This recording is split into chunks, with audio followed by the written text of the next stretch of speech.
지난주 아브라함의 친절, 그리고 친절이 유대인의 도덕적 의무라는 것을 이야기했는데요.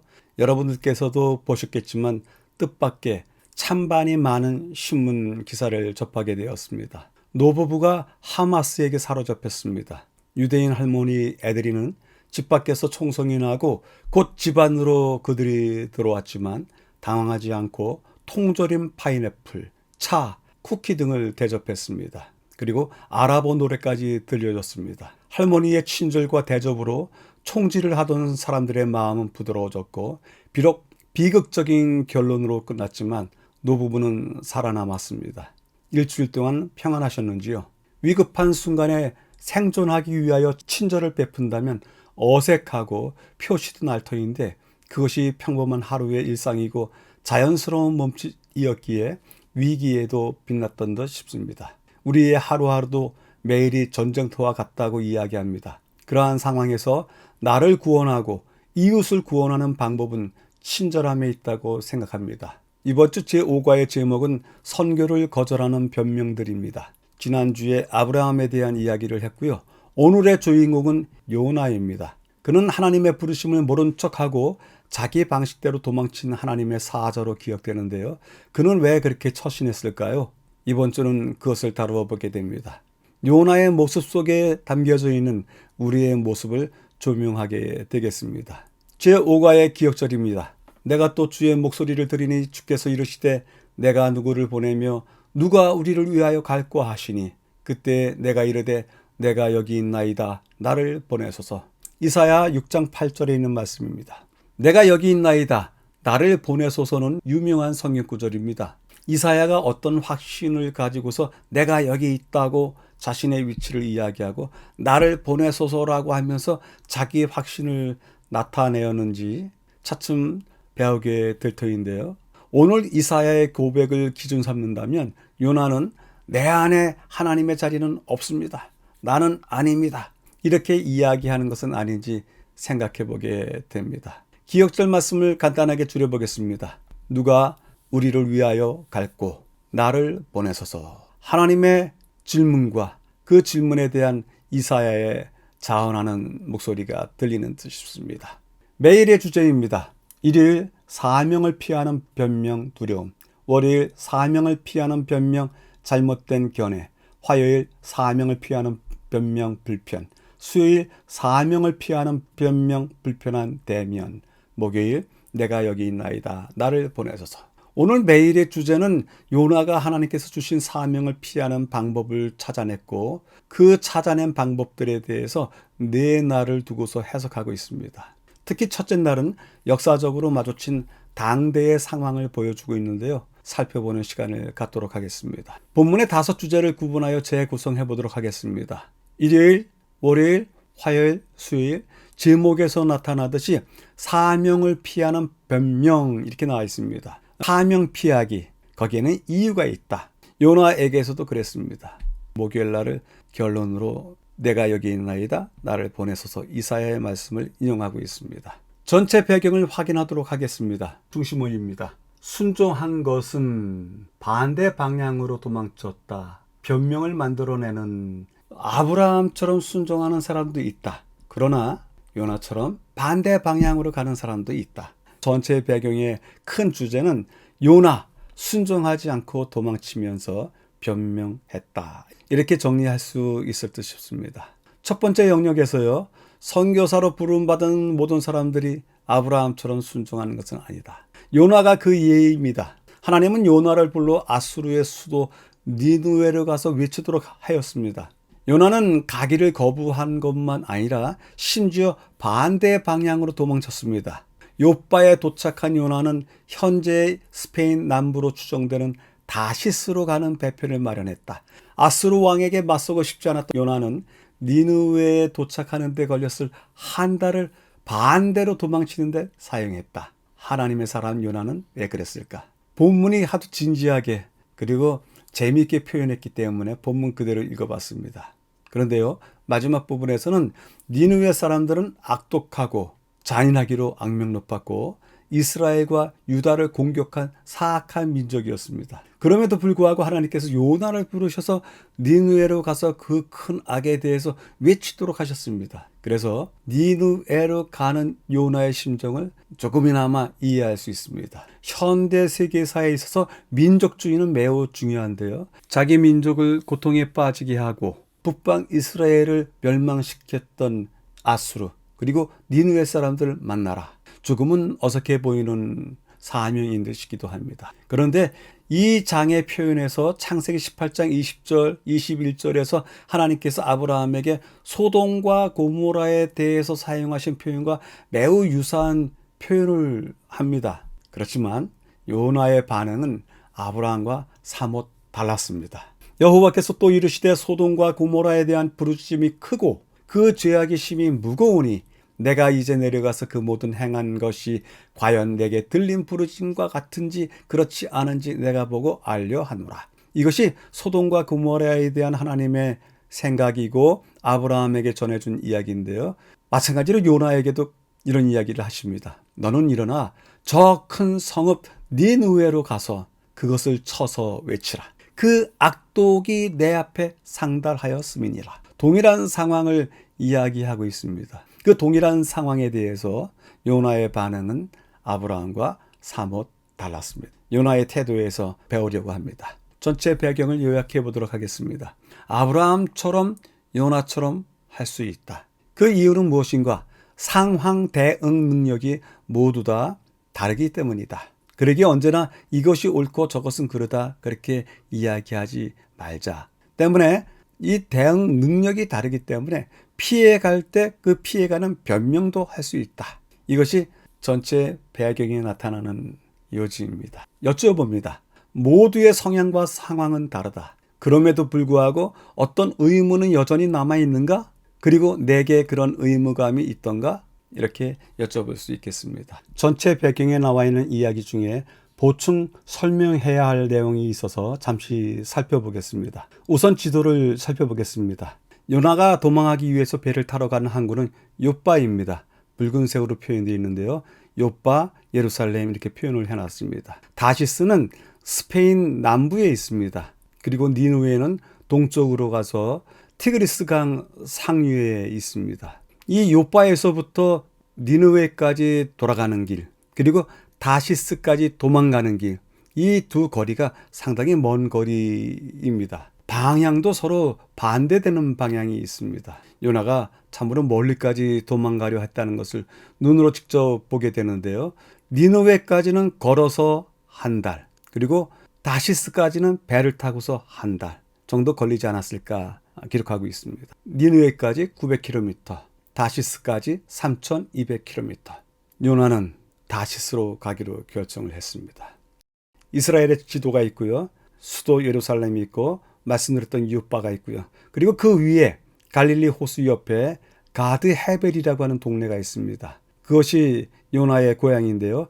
열왕기 하 14장 25절에 주시는 말씀이 그렇습니다. 이스라엘의 하나님 여호와께서 그의 종 가드 헤벨 아미떼의 아들 선지자 요나를 통하여 하신 말씀과 같이, 그래서 가드 헤벨이라고 하는 곳이 요나의 출생지이다. 그리고 그가 선지자로서 존경을 받은 그때에는 예루살렘도 오고 가지 않았을까. 가드 헤벨과 예루살렘, 그것을 요나의 두 사역 활동지로 볼 수 있겠습니다. 그러다가 요빠로 도망하게 됩니다. 이제 요빠의 모습을 보도록 하겠습니다. 현재의 요빠의 모습인데요. 요빠는 현재의 이스라엘 수도 텔아비브 남부 지역에 있는 구역입니다. 지금 여러분들이 보시는 항구의 모습이 옛적 항구 그대로의 모습입니다. 건물들도 옛날식이고요. 저 뒤쪽으로 바라보이는 고층 빌딩이 즐비한 곳이 수도인 텔아비브입니다. 요빠에 가면 혹시나 요나가 다녔음직한 좁은 골목길들이 아직까지 많이 있는데요. 그것도 여러분들이 확인할 수 있습니다. 요나가 요빠에 내려가기까지의 일에 대해서 성경에 이야기하는 것이 참으로 재밌습니다. 요나서 1장 3절에 그러나 요나가 여호와의 낯을 피하려고 일어나 다시스로 도망하려 하여 요빠로 내려갔더니 마침 다시스로 가는 배를 만난지라. 여호와의 낯을 피하여 함께 다시스로 가려고 선가를 주고 배에 올랐더라. 요나서 1장 3절은 매우 빠른 동사들의 표현입니다. 일어났다, 내려갔다, 그리고 올랐더라. 이 동작이 계속 연결되는 입장에서 3절 하나가 가득 차 있습니다. 그리고 동작들을 이야기할 때마다 피하려고, 도망하려고, 다시스로 가려고 라고 하는 표현으로서 요나의 의도가 어떠했는지 분명하게 이야기해주고 있습니다. 요나의 입장에서는 다시스로 가기로 결정부터 하고 욥바에 내려왔습니다. 그러한 요나의 첫 출발지 욥바를 여러분들이 지금 보시고 계신데요. 첫째 날입니다. 중요한 단어들을 찾아보겠습니다. 두려움 때문에 압도하는 도시였다. 두려움 때문에 사명을 피하려는 요나의 입장에서 가졌던 첫 번째 마음이 두려움이었다. 그 두려움, 어떤 입장에서 두려움이 생긴 것일까요? 그 두려움에 대한 이야기를 이제부터 시작해 보도록 하겠습니다. 두려운 나라, 압도하는 도시, 피하고 싶었을 것이다. 본문에 나와 있는 인용문부터 확인해 보도록 하겠습니다. 분열된 이스라엘의 시대에 고대 세계의 도시 중 가장 큰 도시는 아수르 왕국의 수도 니느웨였다. 세속적으로 번영하던 시대에 니느웨는 범죄와 악행의 중심지였다. 영감의 기록은 니느웨를 피성이여 괴훌과 강포가 가득하다고 그 특징을 묘사하였다. 선지자 나훔은 표상적인 말로 니느웨 사람을 잔인하고 굶주린 사자로 비유하였다. 나훔은 묻기를 내 악행을 늘 받지 않은 자가 없음이 아니냐고 기록했다. 이 인용문에 따르면 아수르, 니느웨, 그리고 그곳에 가야 하는 요나의 두려움 느낄 수 있습니다. 니느웨, 규모적으로도 엄청났다. 역사가들은 산헤립이 연면적 503m, 242m 규모의 80개 이상의 방이 들어있는 남서쪽 궁전을 짓는 등 도시를 크게 확장했다고 말한다. 또 65km 떨어진 곳에서 도시로 물을 끌어오기 위해서 18개의 운하를 건설했다. 이런 기반 시설만 보아도 니느웨는 주변을 압도하는 도시였다. 저자가 소개하는 니느웨는 상상하는 것 그 이상으로 크고 장엄했던 것을 볼 수 있습니다. 그리고 티그리스 강 상류에 있었기 때문에 물은 쉽게 끌어올 수 있었는데 그 물을 끌어들이기 위해서 18개의 운하를 건설했다는 것은 국력이 크다는 것을 말해주고 있습니다. 거기에다가 아수르는 무자비했다고요. 산헤립은 바벨론 정복 기록에서 남녀노소 주민의 시체로 거리를 가득 채웠다고 자랑했다. 발굴 과정에서 발견된 부조에는 병사들이 희생자를 찔러 죽이는 장면도 묘사되어 있다. 아수르인들은 마주치고 싶지 않은 정도가 아니라 자신의 적을 향해 거리낌 없이 무자비하고 잔인하게 폭력을 사용하는 사람들이었다. 때문에 요나는 니느웨 수많은 사람들 사이를 걸어가야 된다는 생각만으로도 두려움에 사로잡혔을 것이다. 이런 사실을 잘 생각해 보지도 않은 채 우리가 종종 요나의 이야기를 읽으면서 두려움 때문에 하나님의 지시를 수행하지 못한다는 것을 비난하곤 하는데요. 우리가 깨닫지 못하는 것은 우리도 이와 같이 하나님을 두려워하는 대신에 세상의 그 어떤 것에 대한 두려움에 사로잡혀서 똑같은 선택을 할 수 있다는 것입니다. 교훈은 다음과 같이 말씀하십니다. 선지자는 이 사명이 어렵고 외적으로 볼 때 불가능한 것처럼 생각되어서 부르신 분의 지혜를 의심하고 싶은 유혹을 받았다. 인간의 견해로 볼 때 이 거만한 도시에 가서 이와 같은 기별을 선포함으로 얻을 수 있는 것은 아무것도 없는 것처럼 보였다. 그 순간 그는 그가 섬기는 하나님이 전지하시고 전능하신 분이심을 잊었다. 그가 여전히 주저하고 의심하는 동안에 사단은 그를 좌절감에 쌓이게 했다. 선지자는 큰 공포에 쌓여 일어나 다시스로 도망하려 하였다. 첫째 날을 요약해 보도록 하겠습니다. 아수르, 괴hul과 강포가 가득하다. 니느웨, 규모와 시설면에 있어서 압도하다. 수도 니느웨나 그 나라 아수르에 대해서 두려움이 있었다. 그러나 두려움에 사로잡히지 말았어야 했다. 마지막 이야기하는 두려움에 사로잡히지 말았어야 했다. 그 이야기를 저자는 우리도 그럴 수 있다 이야기하고 있습니다. 여쭤봅니다. 우리가 마주할 골리앗과 같은 세상 피하겠습니까? 마주하겠습니까? 어떤 선택을 하겠습니까? 그리고 어떻게 마주해야 되겠습니까? 여쭤봅니다. 이제는 첫째 날을 마무리하면서 본문에 나와 있는 아수르에 대한 그리고 니느웨에 대한 이야기 보충하고자 합니다. 지도상에서 보면 예루살렘과 니느웨가 어디쯤에 위치해 있는지 아시겠죠? 니느웨는 메소포타미아 문명의 중심부에 있었습니다. 그리고 티그리스 강 유역에 있었습니다. 그곳에서 발굴된 니느웨의 모습이 있는데요. 첫 번째 그림은 성문에 대한 이야기인데요. 성문이 여러 곳이 있었습니다. 위험에 차 있는 성문을 보게 되는데요. 두 번째 성문은 성문 좌우에 있는 벽의 그림들이 상당히 아름다운 조각이구나 하는 것을 볼 수 있습니다. 그림으로 보는 니느웨의 모습인데요. 보기에도 아주 화려한 도시, 힘이 넘치는 그러한 도시인 것을 볼 수 있습니다. 이 아수르의 종교에 대한 이야기를 잠깐 하도록 하겠습니다. 여러분들이 보시는 부조는요, 인간의 머리, 황소나 사자의 몸통, 그리고 새 날개를 가지고 있는 아수르의 수호신 라마수입니다. 이것은 이라크의 수도 바그다드에 있는 박물관이고요. 또 다른 그림은 대형 박물관에 있는 그림인데요. 좀 더 뚜렷한 모양을 가지고 있습니다. 이러한 라마수 그림은 여러 곳에서 발견이 되는데요. 마지막으로 보시는 이 그림은 아수르 시대를 훨씬 지나서 아케메니드 제국의 수도였던 페르세폴리스, 지금도 있습니다. 그것에 세워져 있는 라마수입니다. 신상의 모습이 어마어마하게 크게 있다는 것은 그 나라의 통치력, 종교력, 통치력과 종교력이 같이 가는 것이 고대 사회의 관행이었었는데요.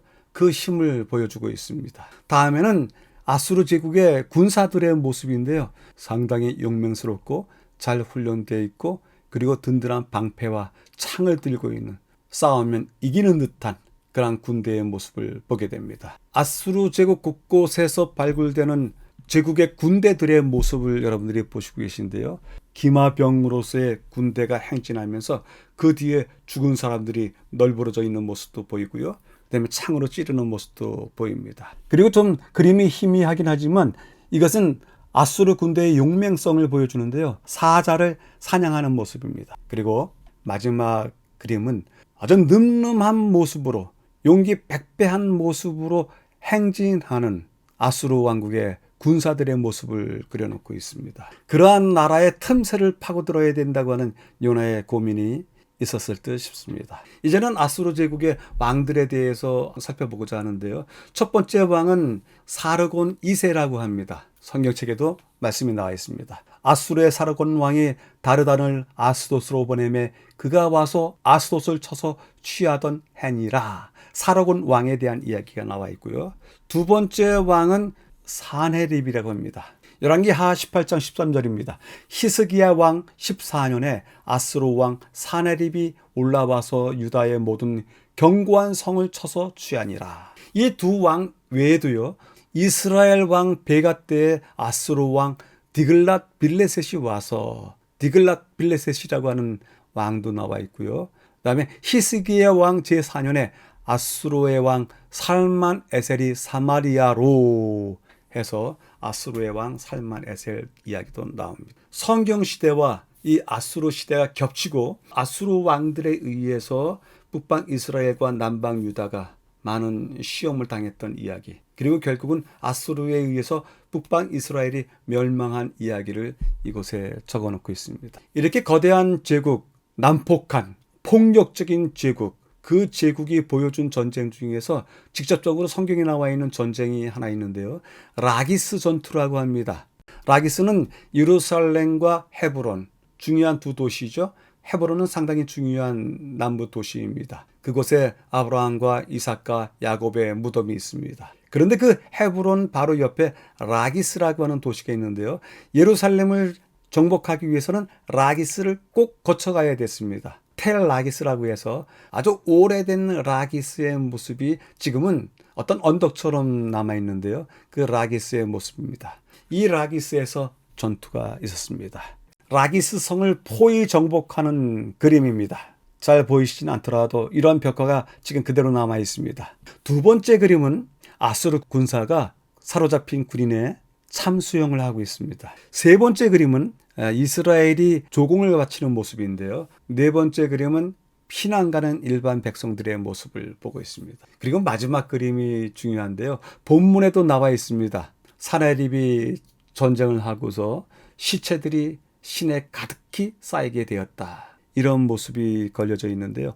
교수형을 당한 병사들의 모습이 저렇게 있습니다. 그리고 지금 보시는 이 실린더는 사내립의 바벨론 정복 이야기가 적혀져 있는 기념비입니다. 사내립이 얼마나 위대한 전쟁을 치렀는지에 대해서 이것에 기록이 되어 있습니다. 둘째 날입니다. 사명을 피하는 변명, 잘못된 견해, 중요한 단어들을 찾아보도록 하겠습니다. 관습적인 신앙의 영향을 받은 세계관, 그리고 오해할 수 있다. 자신에게 달려있는 양 여기는 것이다.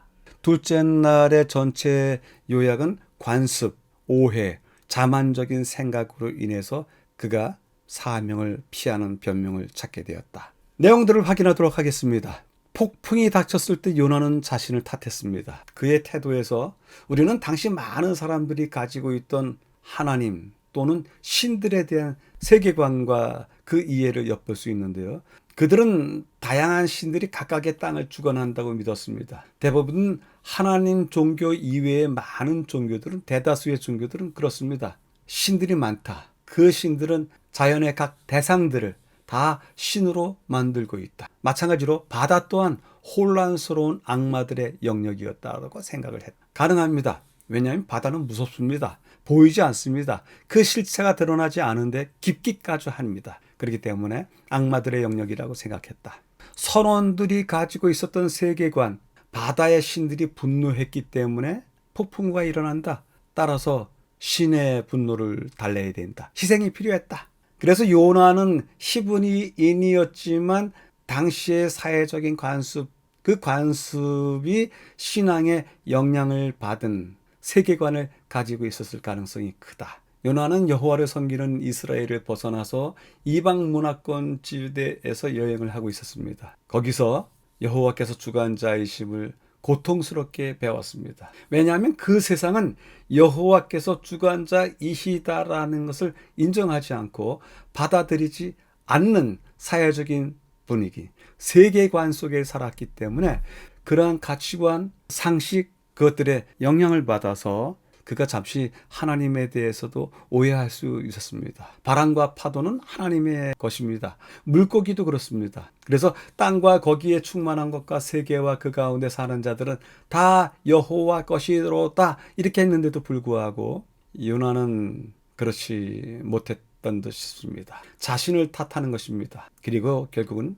바다에 던져질 것입니다. 요나는 땅과 바다의 주권자에게로 마음을 돌이켜 자신의 잘못을 인정하고 구원받았습니다. 위안이 되는 메시지인데요. 우리가 혹 부지간에 하나님에 대한 깊은 생각을 잊어버리고 세상이 제시하고 제안하는 어떤 가치관들을 따를 때가 있습니다. 그럼에도 불구하고 우리가 배운 바는 또 다른 것입니다. 이 세상의 것이 아닙니다. 또한 흔한 오해 가운데 하나는 하나님이 우리 개인의 구원을 바라신 나머지 우리의 주변의 악한 세상에서 우리를 다른 곳으로 옮기시기를 바라신다라고 생각하는 것입니다. 왜냐하면 세속에 물들지 않도록 하시기 위해서 그렇다는 것입니다. 그렇지만 세속에 물들지 아니하도록 하라는 가르침, 그거 역시 그러한 도움이 필요한 사람들에게 하나님께서 너희들 축복하시고 희망을 전하도록 하셨다라는 것에 초점을 맞추어서 이해해야지,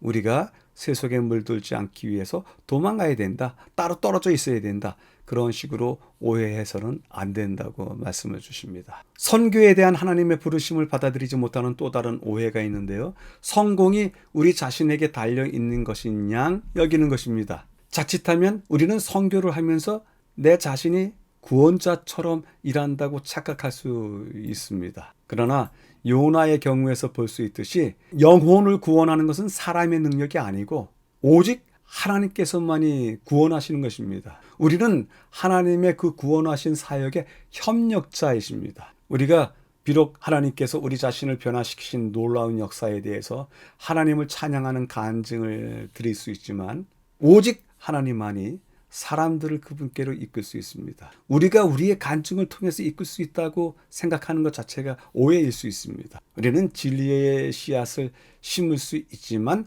마음을 변화시킬 수는 없습니다. 그러실 수 있는 분은 오직 하나님뿐이십니다. 우리가 종종 하나님의 역할과 우리의 역할을 혼동하고 그것을 핑계로 복음을 증거하는 일로부터 도망치는 때가 있습니다. 하나님은 요나를 통해서 놀라운 역사를 이루셨지만 니느웨를 돌이킨 것은 요나가 아니라 하나님이셨습니다. 교훈은 다음과 같이 말씀하십니다. 요나는 어쩔 줄을 몰랐고 면목이 없었다. 그는 니느웨를 아끼시는 하나님의 목적을 깨닫지 못하였음에도 불구하고 그 큰 성읍을 경고하여 그에게 주어진 사명을 성취하였다. 비록 예언한 사건은 성취되지 않았을지라도 경고의 기별이 하나님으로부터 오지 않은 것은 아니었다. 이 기별은 하나님께서 계획하신 목적을 성취하였다. 하나님의 은혜의 영광은 이방인 중에 나타났다.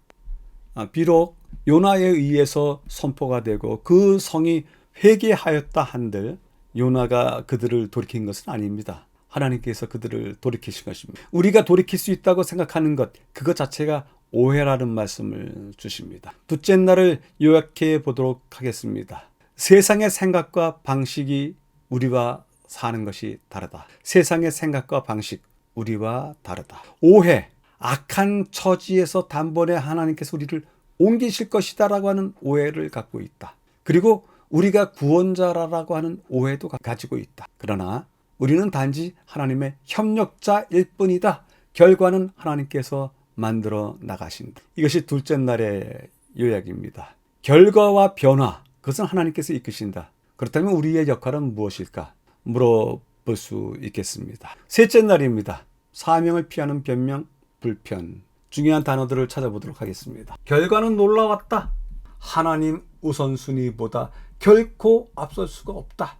헌신이 필요하다. 불편한 것 때문에 사명을 피하려고 하는 변명을 한다. 이야기를 하는데요. 물고기 뱃속에서 요나가 경험한 일은 하나님의 사랑과 자비를 극적으로 보여주었고 요나의 기도는 그가 하나님의 사랑의 기별을 놓치지 않았음을 나타내고 있다. 하지만 하나님의 놀라운 섭리를 경험하고 순종하여 니느웨로 돌아갔을지라도 사람의 사고방식이나 태도는 쉽게 바뀌지 않는다.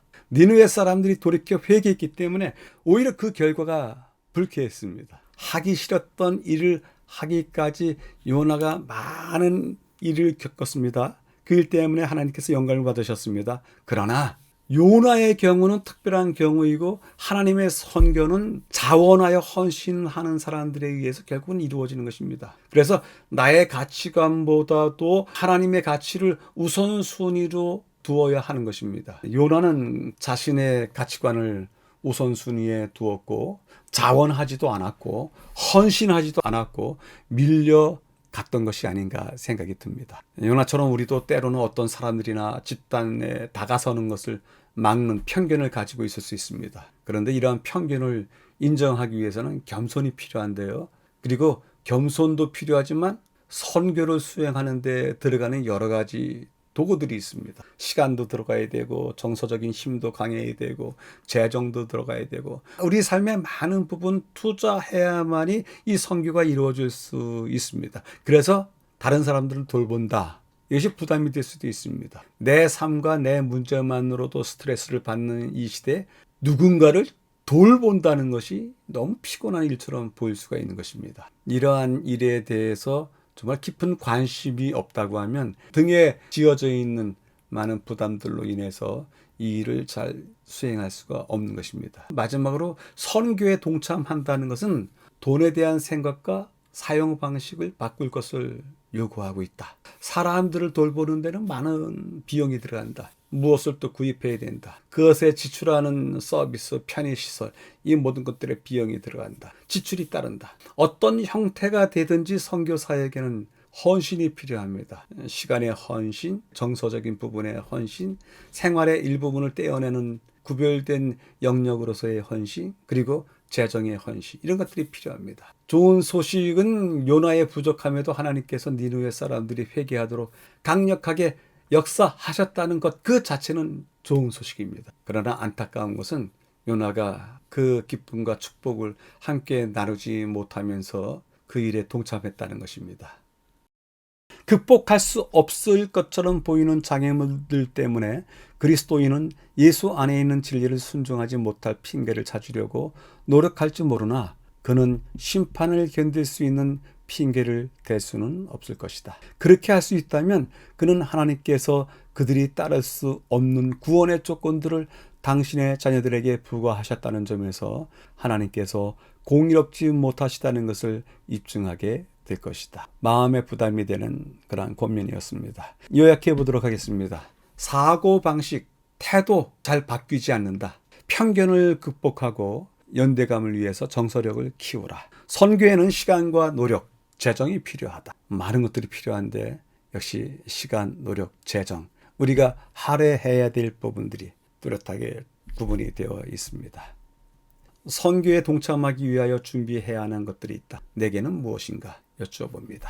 넷째 날입니다. 사명을 피하는 변명, 불편한 대면, 중요한 단어들을 찾아보도록 하겠습니다. 내가 알았음이니이다, 이렇게 기도를 하는데요. 그 기도 속에 나와 있는 어투를 보고서 요나의 입장을 한번 살펴보도록 하겠습니다. 그의 세계관이 뿌리채 흔들리고 있었다. 그리고 자신의 선행에 따른 당연한 축복이라고 생각했다. 넷째 날을 보면서 요나가 얼마나 헝클어진 사람이라는 것을 깨닫게 되었습니다. 근데 그렇게 헝클어진 사람이 요나뿐 아니라 제 자신도 그렇다는 것을 듣게 되었습니다. 그래서 넷째 날에 대해서는 자기 세계관과 전혀 다른 결과를 맞이하게 되는 요나, 그리고 그 요나가 보여준 반응에 대해서 살펴보고 있습니다. 본 내용을 확인하도록 하겠습니다.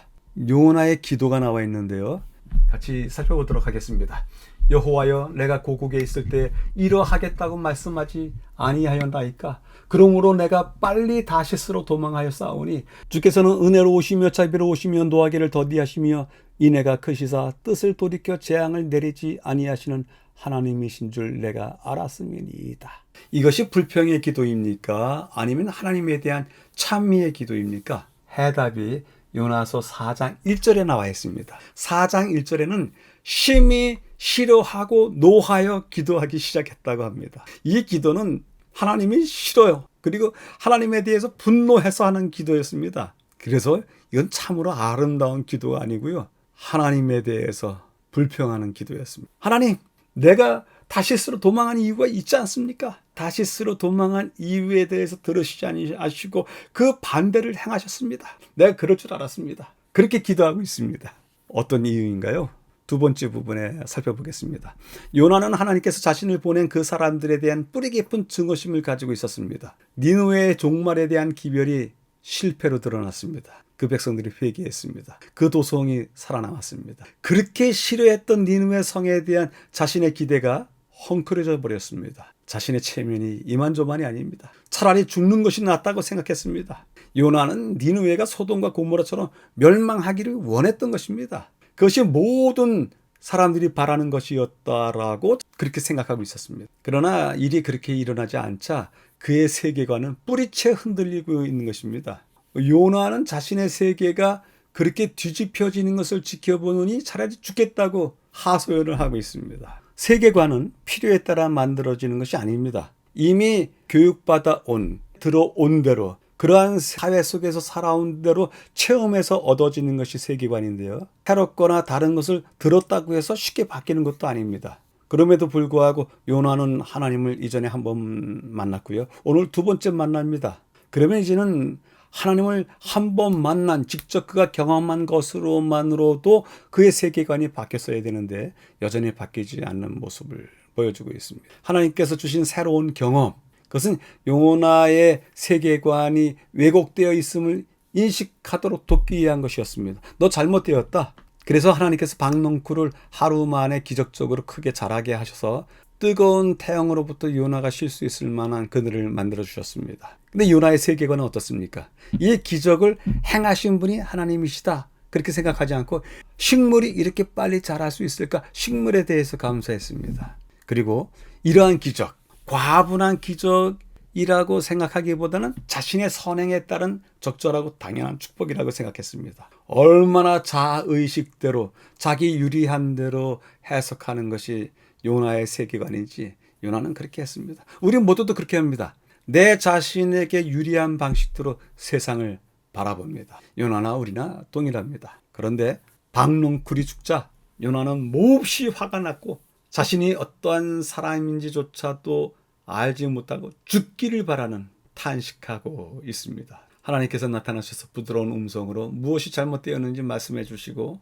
식물 한 그루, 잎사귀 하나, 그것이 수천 수만 명의 남녀노소들보다 더 소중하다고 여기는 것이 얼마나 어리석은 일인지 깨닫게 해주셨습니다. 그리고 나서는 요나서는 종결이 됩니다. 요나가 어떤 반응을 보였다 더 이상 다른 이야기가 없습니다. 고향으로 돌아갔을 것입니다. 돌아가서 오랫동안 고뇌하고 자신의 생각을 그어가면서 하나님이 어떠한 분이신지 그가 무엇을 행하셨는지 생각했을 것입니다. 기온의 말씀을 살펴보도록 하겠습니다. 요나는 다시 한번 의문을 제기하고 의심하는 그의 성벽에 굴복하게 되었고 또다시 그는 낙담과 좌절감에 억눌리게 되었다. 그는 다른 사람들의 유익은 돌아보지 아니하였다.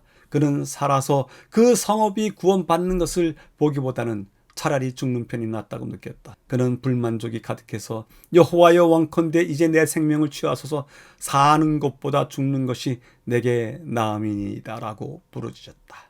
넷째 날을 요약해 보도록 하겠습니다. 우리 모두는 자신의 세계관으로 세상을 판단하기 마련이다. 하나님께서 하시는 일 자체도 우리 자신이 갖고 있는 세계관으로 판단한다. 우리의 세계관은 변화하지 않는 이상 점차로 굳어질 수밖에 없다. 그 굳어진 세계관으로 요나는 통째로 흔들렸다. 그리고 왜곡된 세계관 때문에 그는 자신의 공로를 자랑하고 있다. 넷째 날의 요나를 바라보면서 하나님의 선지자로서 준비가 안 된 사람이다. 그렇게 생각이 들었다고 말씀드렸습니다만 이 세 가지 모두가 우리 모두에게도 해당되는 듯 싶습니다. 다섯째 날입니다. 내가 여기 있나이다. 나를 보내소서. 중요한 단어들을 찾아보도록 하겠습니다. 겸손한 기별자이다. 응답해야 한다. 기꺼이 전할 기별자들을 필요로 하신다. 다섯째 날 이야기는 요나와 같이 아니한 다른 기별자들을 하나님께서 필요로 하신다 말씀을 주시고 계신데요. 겸손하고 응답하며 기꺼이 하는 사람, 그 사람들을 하나님께서는 필요로 하신다 하십니다. 내용을 살펴보도록 하겠습니다. 요나의 이야기는 놀라움 그 이상이다.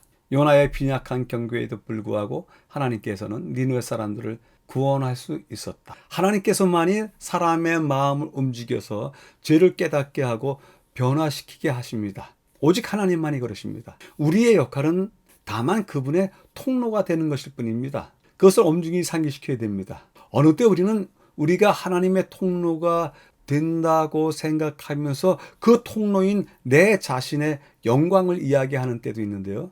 절대로 그렇지 않습니다. 하나님께서 오늘 우리를 어떠한 사람으로서 쓰신다고 했을 때 그것은 우리를 단순히 통로로 이용하실 뿐이지 어떠한 사람이 되었기 때문에 우리 자신이 영광을 받고 자랑할 만한 그러한 위치에 두시고자 하신 것은 아니십니다. 때문에 하나님께서 찾으시는 것은 당신의 지시에 기꺼이 순종하는 겸손한 기별자이다. 자랑하지 말라고 하시는 말씀인 것 같습니다. 내 자신에게 스스로 영광이 드러날 만한 일은 없다라고 말씀하시는 듯. 그래서 두 번째, 부르시는 소리가 들리는가? 하나님은 기꺼이 자원할 사람을 찾고 계신다 말씀을 하시는데요. 우리는 그분의 주권에 복종하고 그분의 음성에 귀를 기울이고 그분이 우리에게 무엇을 말씀하시던 간에 순종하고 따르기로 선택하고 그 부르심에 응답해야만 합니다. 순종하라, 선택하라, 그리고 응답하라. 마지막 부분에 요나의 이야기는 또한 하나님의 사랑을 알지 못하고 그분의 음성을 듣지 못하는 곳에 사는 사람들에 대한 하나님의 사랑을 나타낸다. 오늘날 빌딩이 나무와 꽃을 대신하고 끊임없는 소음으로 인해 조용히 그의 음성을 듣기 어려운 도시에 거하는 수백만의 사람들을 불쌍히 여기십니다. 하나님은 니느웨에 대해 좌우를 분별하지 못하는 자들이라고 말씀하셨다. 때문에 하나님께서는 삶의 분주함과 추악함에 짓눌린 사람들에게 그분께서 희망의 소식이 되신다고 하는 소식을 전할 기별자를 필요로 하고 계신다고 말씀을 주십니다. 누가 우리를 대신하여 갈 것인가? 하나님의 그러한 질문에 이사야가 대답을 했습니다. 내가 여기에 있습니다. 우리 모두에게도 그러한 대답이 준비된 때에 나오게 되기를 바랍니다. 교훈의 말씀입니다. 시간은 짧다. 미국에 아무도 일할 수 없는 밤이 올 것이다. 현대 진리의 빛 가운데서 즐거워하는 자들은 그 진리를 다른 사람들에게 나누어 주기 위하여 서둘러야 한다. 주께서는 내가 누구를 보낼까? 라고 묻고 계신다. 진리를 위하여 희생하고자 하는 자들은 내가 여기 있나이다. 나를 보내소서라고 지금 곧 응답해야 한다. 다섯째 날을 요약해 보도록 하겠습니다. 선교, 하나님께서 성취하신다. 우리는 단지 통로일 뿐이다. 때문에 순종하고 선택하고 응답하라. 우리가 다가설 사람들이 있다. 짓눌린 사람들이다. 삶의 무게에 짓눌린 사람들이 그들에게 하나님 전하시는 희망을 전하라 이야기합니다. 여쭤봅니다. 내가 여기에 있나이다를 위하여 지금 무엇을 준비하고 있는가? 우리 스스로에게 질문하고 대답할 거리입니다. 여섯째 날입니다. 두 곳을 확인해 보겠는데요. 사람들과의 개인적인 교제를 소홀히 하는 자기중심적인 사람들은 자신의 영적인 상태를 이해하고 하나님의 양떼들에게 때를 따라 양식을 나눠주는 것을 배우기 위해서 그들의 형제들과 교통하는 경험이 필요하다. 이 일을 소홀히 하는 사람들은 자신에게 도덕적 개혁이 필요하다는 것과 그 사업의 짐을 함께 지지 않았음을 보게 될 것이다. 두 번째입니다. 만일 선지자가 의심치 않고 순종하였더라면 많은 쓰라린 경험을 겪지 않고 큰 축복을 받았을 것이다. 요나가 절망에 빠진 때에도 여호와께서는 그를 버리지 않으셨다. 연속적인 시련과 기이한 섭리를 통하여 하나님께서는 당신과 당신 자신의 구원하시는 무한하신 능력에 대하여 선지자의 확신을 소생시키실 것이었다. 선지자 요나의 예를 들어서 오늘날 우리가 어떠한 방식으로 살아야 되고 또 이 선교에 동참해야 될지 말씀을 주십니다. 자신에게 질문하기입니다. 요나의 모습은 대다수 우리의 모습이기도 하다. 요나처럼 멀리 도망하려는 이유는 무엇인가? 스스로 고백하시고 해결 방법을 찾아보시게 되길 바랍니다. 오늘의 교과를 세 줄로 요약해 보도록 하겠습니다. 요나가 니느웨를 마주해야 되는 입장을 골리앗과 다윗의 경우로 비교해 봤습니다. 골리앗에 맞선 다윗을 기억하라. 우리는 너무 메뚜기같이 작다. 그렇기 때문에 저렇게 거인처럼 커다란 저 권력, 나로 인해서 무너지지 않을 것이다. 나는 두렵기만 하다. 이러한 생각을 갖고 있다고 하면 다윗을 기억해 제안을 드리고요. 우리들의 세계관, 그 세계관을 바꾸어야만 내가 사는 세상, 내가 바라보는 세상이 달라질 수 있다. 내가 살아가야 될 세상이 달라진다. 때문에 우리들의 세계관, 하나님에 대한 믿음으로 정확히 다시 세워야 되지 않을까 제안드려 봅니다. 하나님께서는 여전히 통로가 필요하시다. 때문에 묻고 계신다. 내가 여기 있나이다. 대답이 필요합니다. 우리가 준비되는 때가 속히 이르게 되길 바랍니다. 본 학회의 교과 연구에 참여해 주신 여러분들께 감사드립니다. 다음 주에 다시 뵙겠습니다. 감사합니다.